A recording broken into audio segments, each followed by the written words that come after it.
Happy Tuesday, everyone. Welcome to another episode of Uncle Tom Talks with the man, Mr. Derek Wilburn. Look forward to this show. Look forward to having you on. Without further ado, let's introduce the man himself, Mr. Wilburn.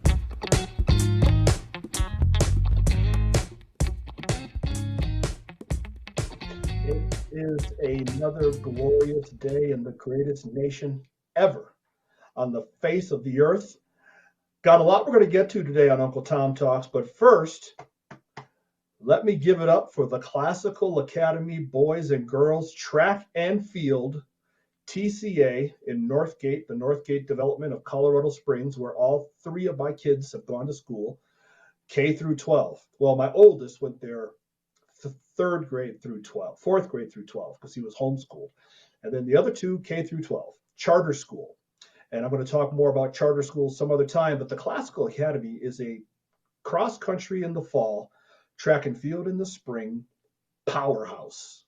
I mean, powerhouse, dynasty barely even describes it. I mean, they win league, region, and state almost every year. Probably the girls, I would guess, have won state 10 or 11 of the last 14 or 15. Boys, probably 7 or 8 of the last 10 or 11 or 12. Both of my sons and my daughter have trophies in the trophy case. It's unbelievable. This school produces runners. But my son, my youngest, who is a junior at TCA, on Friday night at the Cyclone Invitational, which is in Pueblo, Colorado, great big track meet, invitational track meet, probably 30, 35 schools. There's like 20 heats of the 200 meter. It's just huge track meet, takes all day and all night. My boy ran a 157 800 meter, which is faster than his older brother ever ran it. And his older brother, those of you who have been following me for a while know this, his older brother was a recruited D1 athlete. He ran track and field for the Air Force Academy, ran a 4:12 mile, finished his high school career with 9 state medals. And his younger brother, only a junior, is already faster. So my youngest son is now the number 1 800 meter runner in boys 3A in the state of Colorado. Way to go, Chandler. I'm living vicariously through my kids. Our daughter was a jumper. Our boys are distance runners.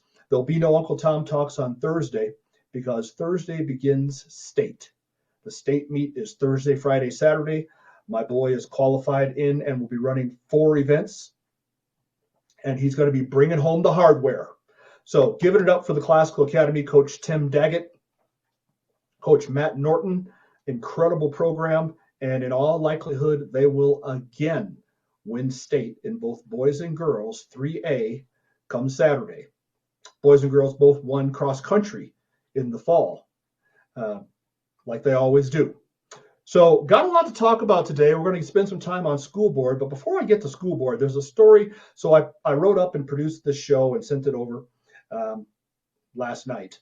And then there was breaking news this morning that I wanted to get to, but I didn't want to re-engineer the show. So real quickly, Mixmaster Z, Zach is producing today. Zach, put up that page on the Daily Mail that I sent you, will you please? James O'Keefe and Project Veritas has done it again. So listen, if you're a leftist working in leftist corridors, you better really be careful what you say to who. Because James O'Keefe and these Veritas sting reporters, they're everywhere. So they embed these people for years until the leftists get comfortable thinking they're one of them. Twitter does not believe in free speech, Undercover Project Veritas recording reveals. Twitter engineers saying platform censors the right, but not the left. Honk if you're surprised. Everyone who works there is commie as CK.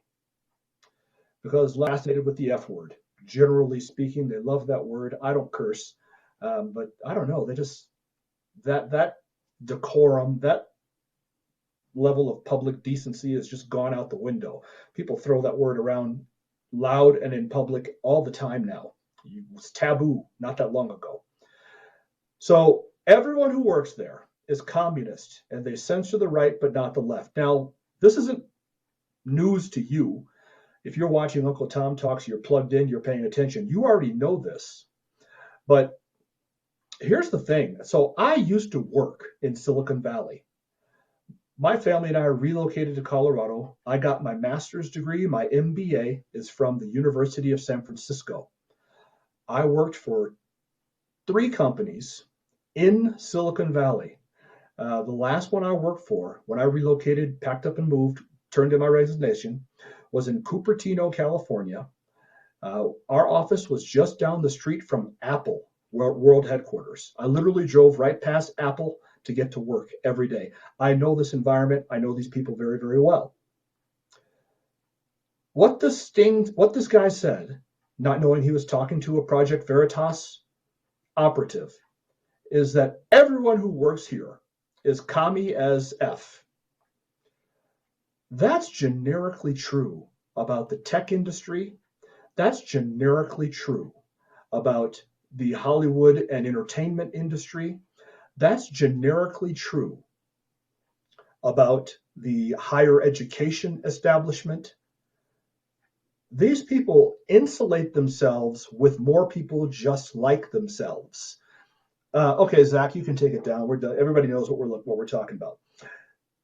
These people insulate themselves with more people just like themselves. In other words, if you want to go to work for Twitter, Facebook, Google, take your pick. They're up and down Silicon Valley. I've been up and down it many times, from Burlingame in the north to San Jose in the south, and all points in between. I worked in Santa Clara. I worked just off of Great America Parkway and Highway 101, which is smack in the heart of Silicon Valley. My wife worked for a headhunting agency, for a recruiting agency in Palo Alto, literally walking distance down right in the heart of Silicon Valley. Been there, seen that, know all about it. If you want to go to work for one of those companies, just like if you want to go to work for a major university, Colorado State University, Wisconsin, Michigan, Florida State, take your pick. If you want to go to work there and you have let it be known on social media, you hold conservative values, that you think President Trump basically did a good job and you were a supporter and you voted for him twice, if you put that on your social media and in the process of vetting you, you have no hope of getting that job. None. You are completely discriminated against. There is no way Twitter is hiring you. There is no way Facebook is hiring you. There is no way the University of California at Berkeley is hiring you. They won't do it. They will simply not hire anyone who does not believe what they believe, speak what they speak, or speak what they want spoken. They are completely closed-minded and intolerant. And this individual at Project Veritas just didn't know, or this individual working for Twitter didn't know he was being recorded by somebody working for Project Veritas and said what I just said in different words. Everyone here is commie. We're all communists. And they are. That's the way Silicon Valley is. So I'm going to get into that more in a different episode of Uncle Tom Talks. Like I say, that broke after I put this show together. But that's Silicon Valley. That's the Hollywood entertainment industry.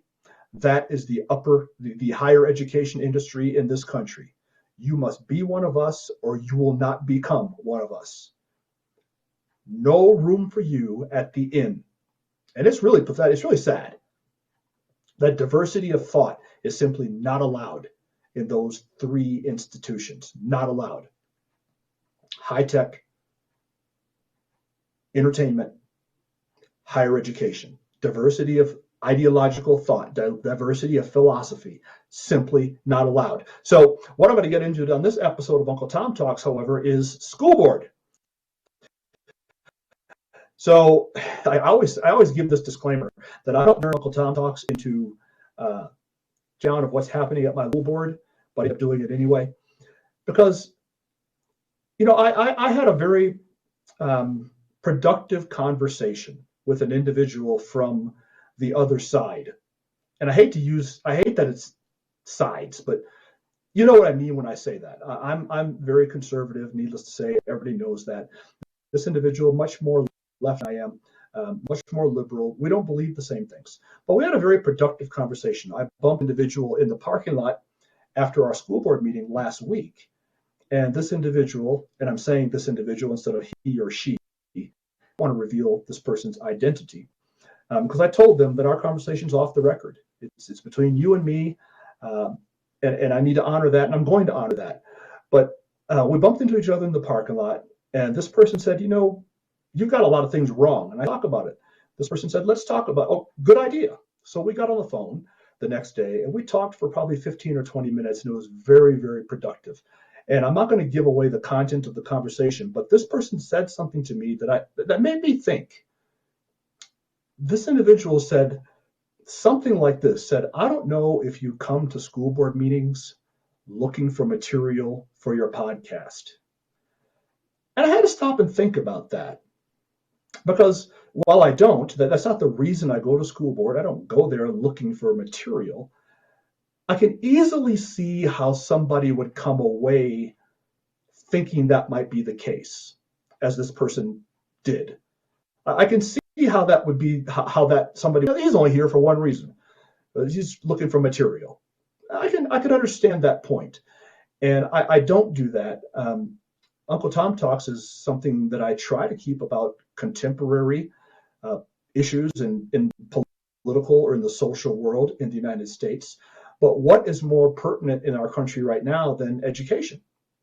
You can't really address issues in society and not what's happening in schools. So I don't go there looking for material, but this person really gave me some really good food for thought, and I appreciate it. And this individual, I think, watches Uncle Tom Talks, maybe watching right now.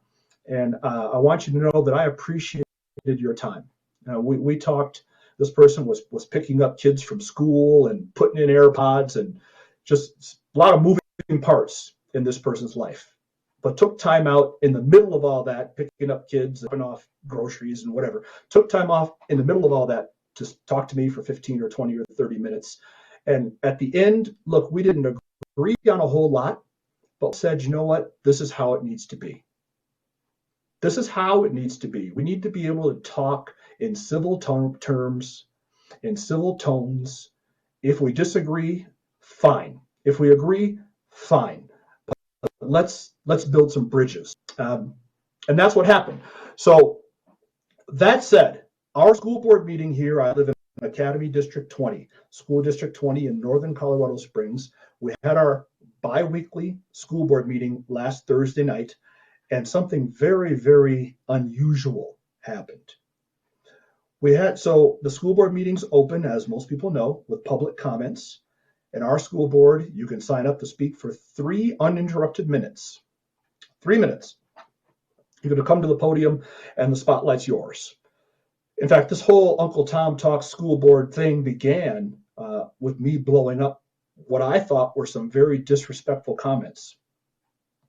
That particular episode of Uncle Tom Talks has been removed from YouTube by Tim Hoffman. You have to go to Rumble or to conservative-daily.com to see that episode. It's been removed from YouTube by a gentleman named Tim Hoffman. I'm not going to rehash that, but I'm revisiting that issue literally as we speak. You'll learn more about that soon. But that episode's gone, but there's been 2 or 3 more since where I provided some updates. Thursday night, we had some self-proclaimed priestesses, I guess, is female of priest, of the satanic, I forget the name, you'll hear it in a minute, the Satanic Church, the occult church of Satan, something like that. Temple. Is that what it was? Satanic Temple? That's what it's normally referred to as. Sorry, my bad. Satanic Temple. Yeah, man, you almost gave me a, geez, man. Elizabeth, I'm coming to join you. A couple of these ladies showed up at the school board and spoke Thursday. Now, I'm going to play their comments in rather than stop, comment, start, just so you can get full context. As you listen to this, ask yourself this question. What does this have to do with childhood education? And what does this have to do with childhood education? This is a school board meeting.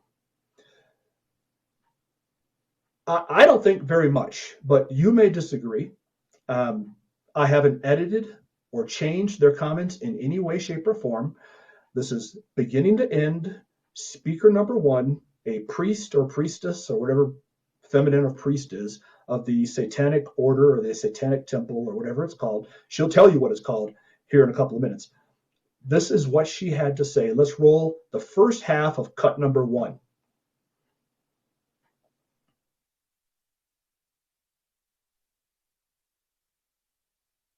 Can you hear me okay?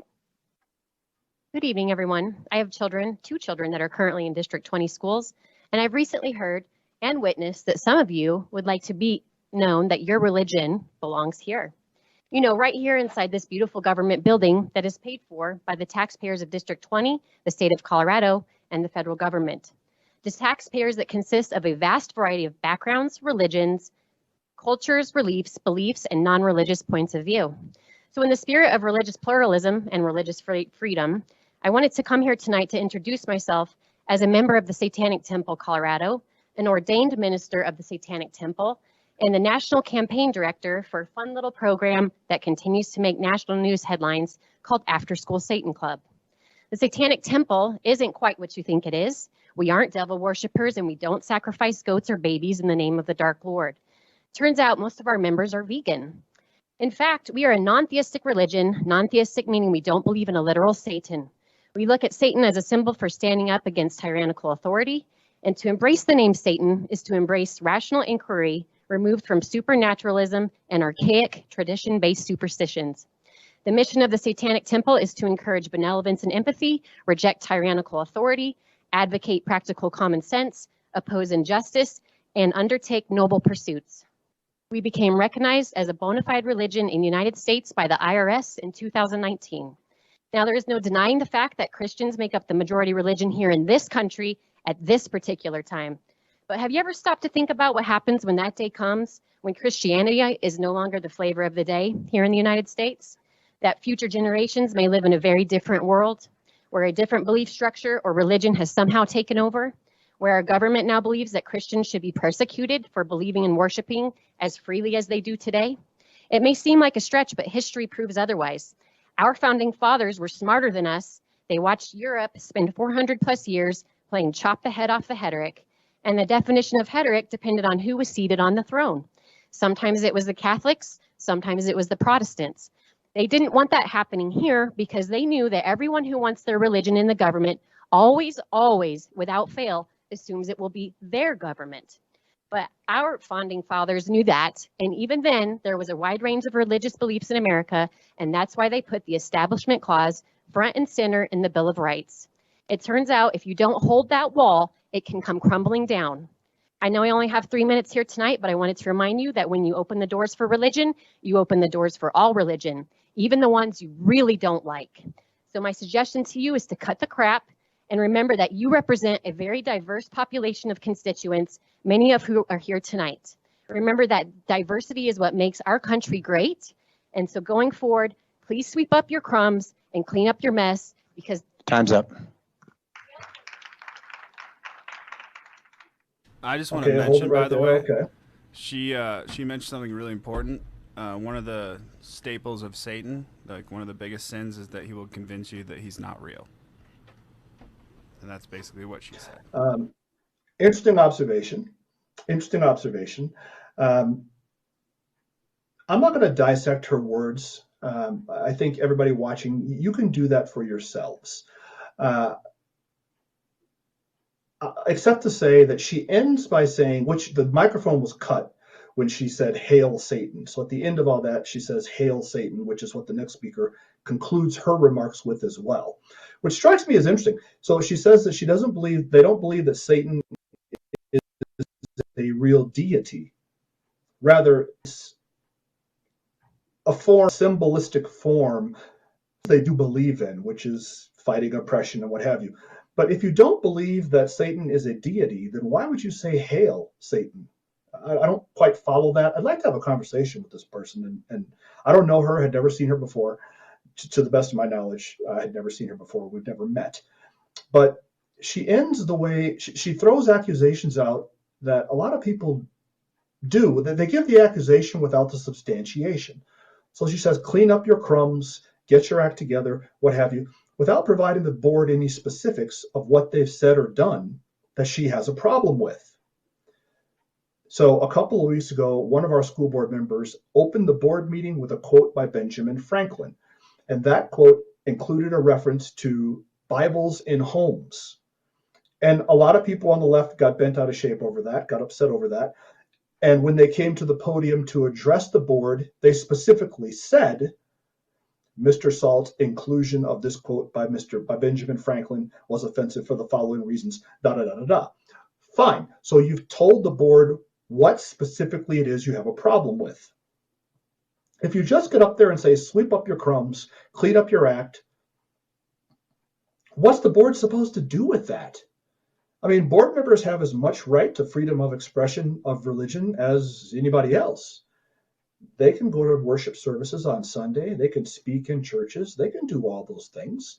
And some of our board members do. Is that the problem? So, yeah, I'm not gonna rip up what she had to say. Maybe on another show, I need to digest it a little bit more. This next, so she sits down and the next one comes up. I was sitting right next to the podium Thursday night. You can't see me in the frame, but the podium was right there. And if facing the camera, I was in the first chair to the left. So the only reason I know this is because I was sitting there. The next lady to come to the podium was wearing pants, tights, like stretchy tight pants with little skulls on them. It's just kind of, that doesn't make you a Satanist. It's just a strange thing to wear. I don't think I have any skull candy clothing. But if that's how you roll, if that's what you're comfortable with in public, fine, whatever. So here's the second representative of the Satanic Temple. Roll it.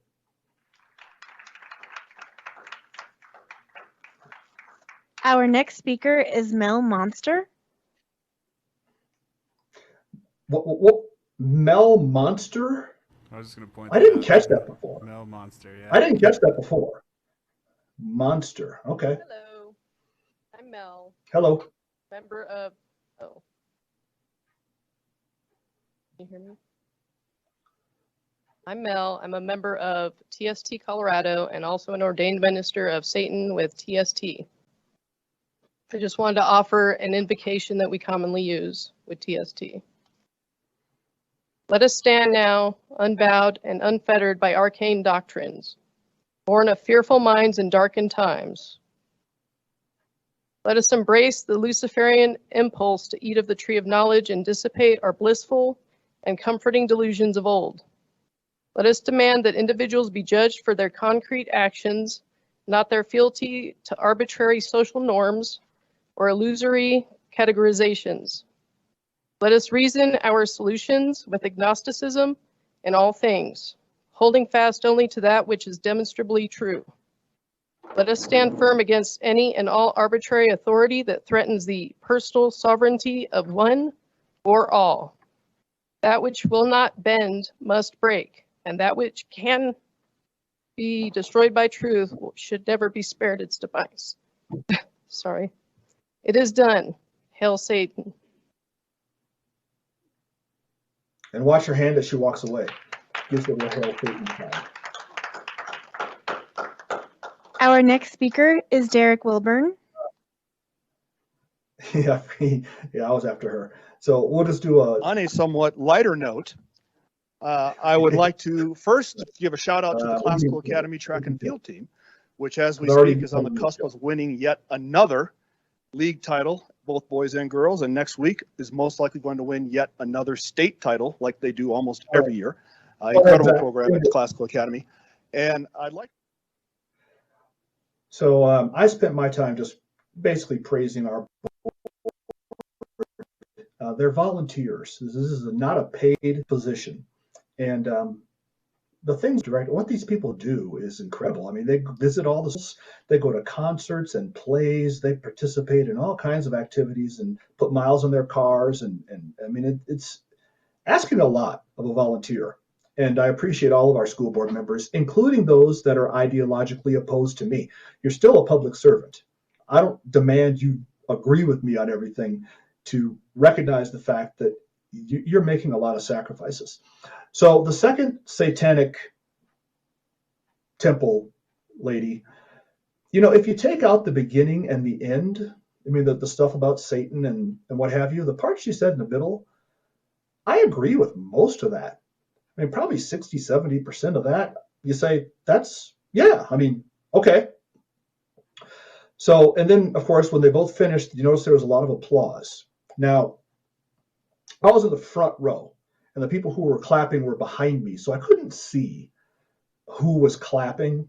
I suspect they probably came with some of their own. So there's probably 3 or 4 or 5 or 6 of these people from the Satanic Temple, and they were applauding for themselves.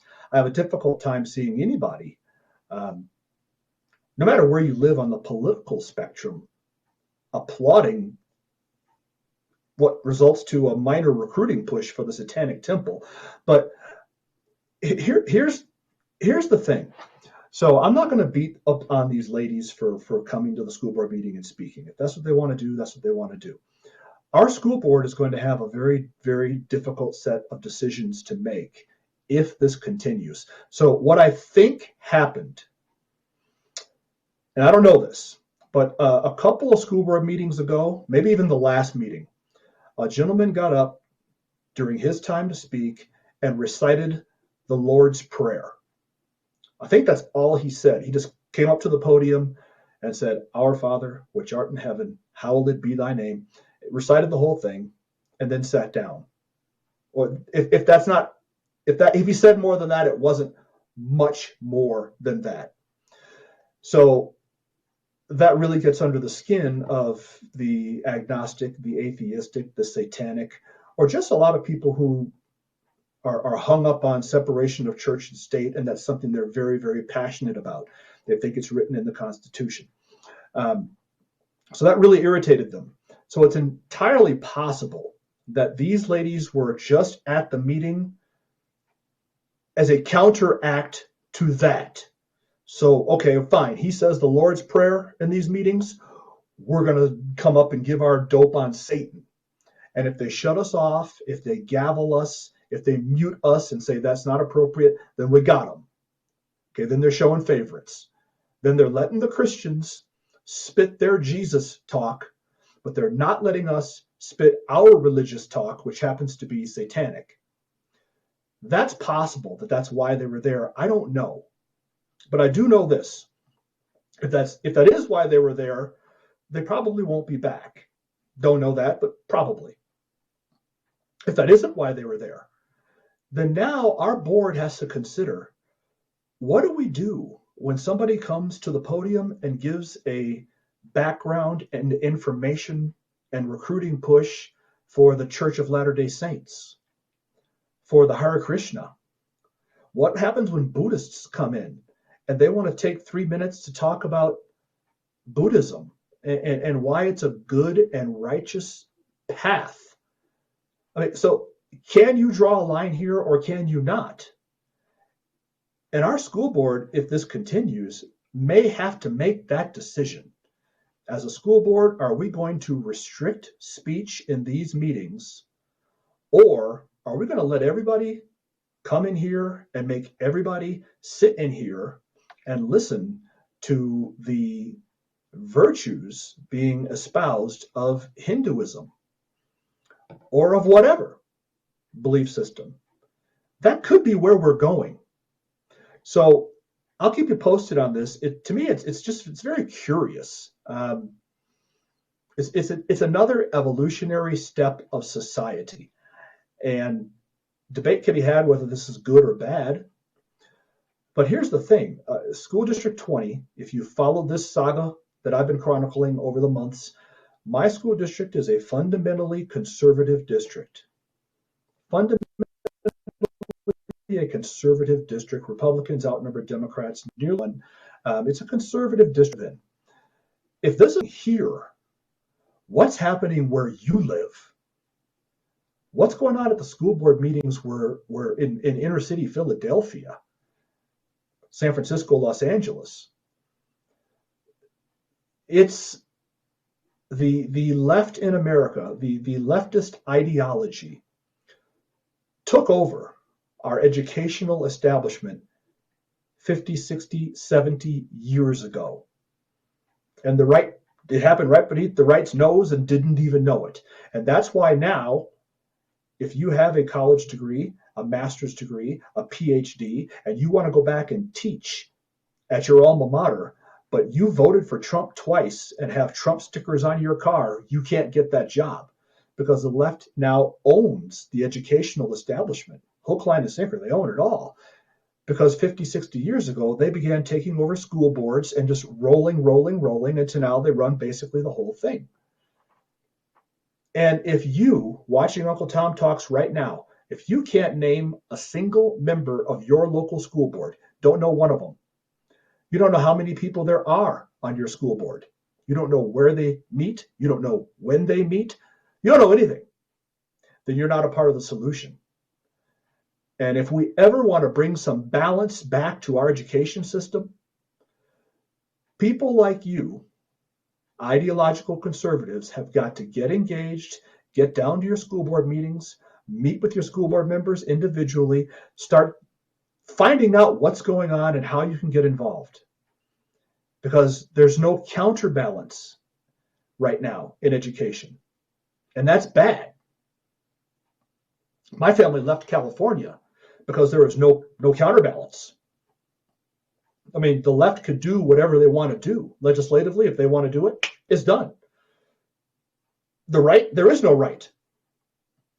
Can't slow down legislation, can't introduce legislation and get it passed, can't do anything. The left can and will do whatever they want to do. And Colorado's becoming the same way, which means our taxes are going up and everything else that happens when leftists assume control. So this is happening in a conservative district school board meeting. Satanists coming up and talking about these things. Again, whether that's good or whether that's bad is a discussion for another day. But it's happening.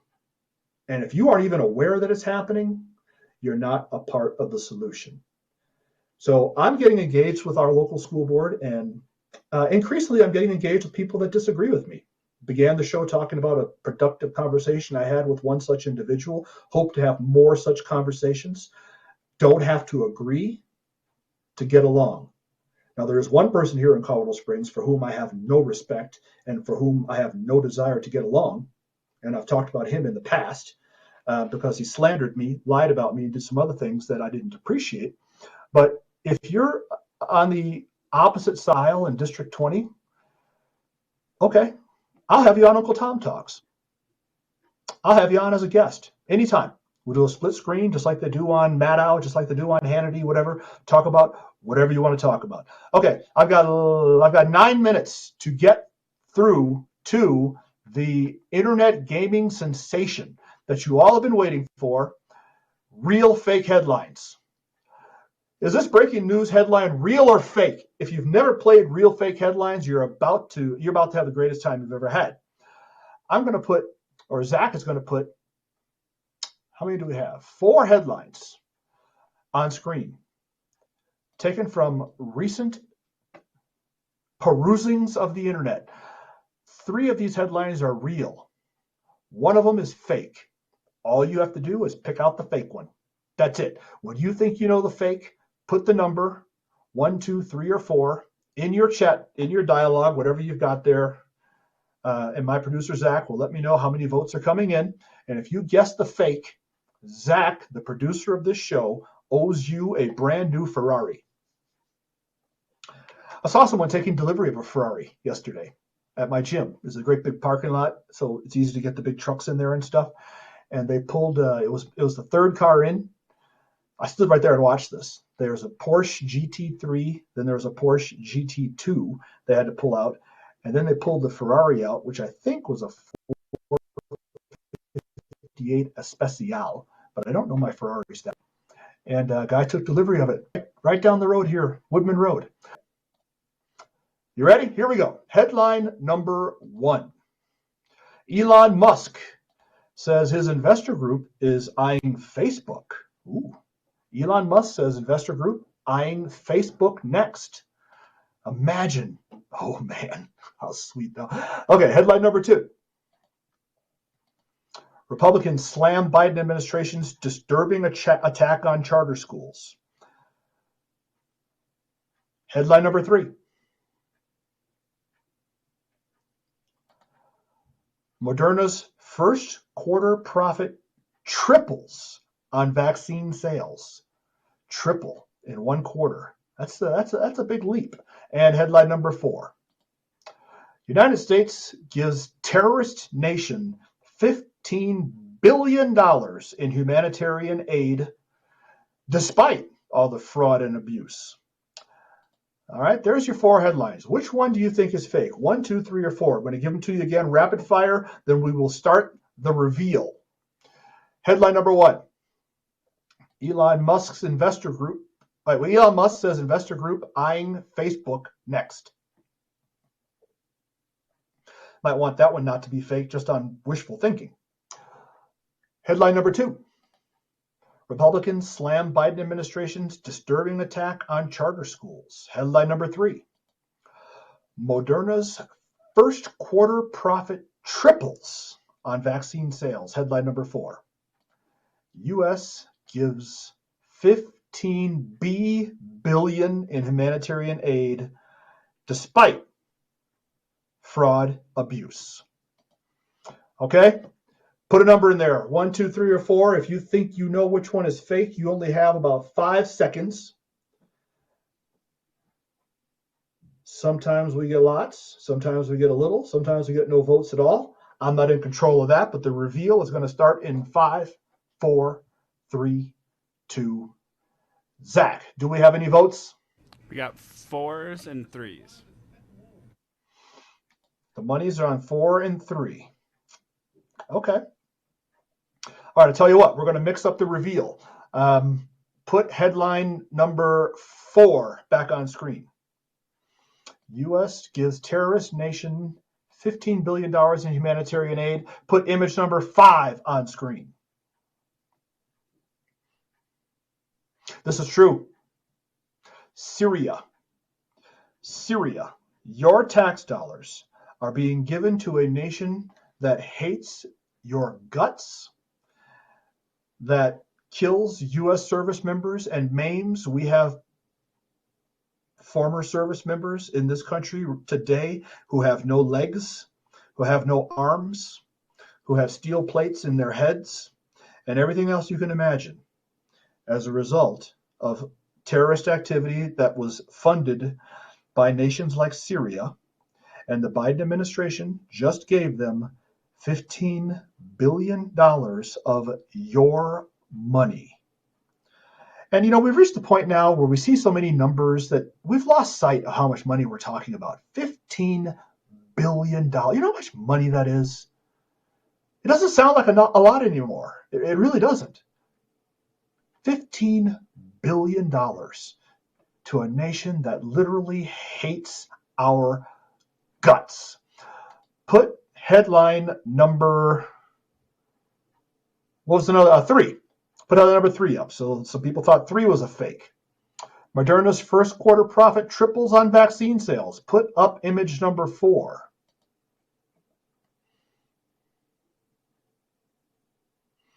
This really happened, my friends. This really happened. There are those who say, when it comes to COVID-19 and these injections, I don't like to call them vaccines, but whatever. There are those who have said from the very beginning, follow the money. Moderna's first quarter profit tripled. And we're not talking about a small number to begin with. Pfizer, same thing. These companies are rolling fat. We just found out about $300 million in payments that went to Fauci and people like him. I mean, follow the money. Follow the money. Please put on screen headline number. Elon and his investor group, bunch of billionaires that he rolls around with, says that they are eyeing Facebook next. Please put up image number 2.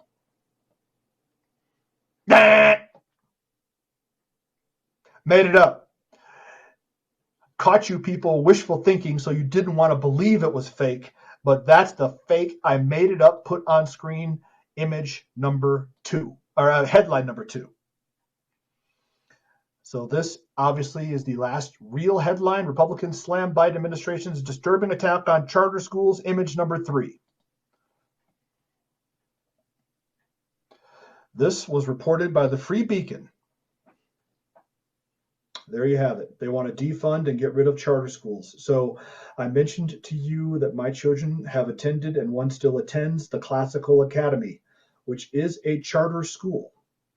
The Classical Academy, I'm running short on time, I'll make it fast, is an incredible success. An incredible success. The Classical Academy gets by on about 2/3 of the budget of other schools in our district because it's a charter school. The charter was written by parents. The level of parental involvement and engagement is off the charts high. The academic success of that school, which provides a classical education, is off the charts high. Something like 92, 94%, regardless of race, of students who go there graduate in 4 years. The college acceptance rate is incredibly high, off the charts high. It's a phenomenal success. It is a very, very successful school, which is why we sent our kids there. My oldest graduated and walked across the street to the Air Force Academy. Our middle child, who by the way is getting married on Sunday, she went to undergraduate school to Colorado Mesa University in Grand Junction, earned a 4-year degree in 2.5 years, in 5 semesters. That's how academically prepared she was. And when she graduated in December. A bidding war broke out, and she now works for a large regional bank out there in Grand Junction, Colorado. And our youngest is still in school. He's still at the Classical Academy. But my kids are living testimony to how successful charter schools can be. And there's lots of examples other than TCA. But the Democrats are dead set against academic choice. They do not want parents to have the ability to send their children to schools other than especially inner cities, the failing, bullet-ridden, dangerous school down the block.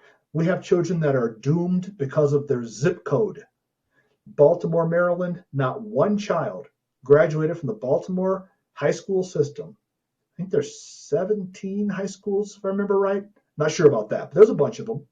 You know, Baltimore is a good-sized city. Not one graduated proficient in math or reading in 2019. Not one.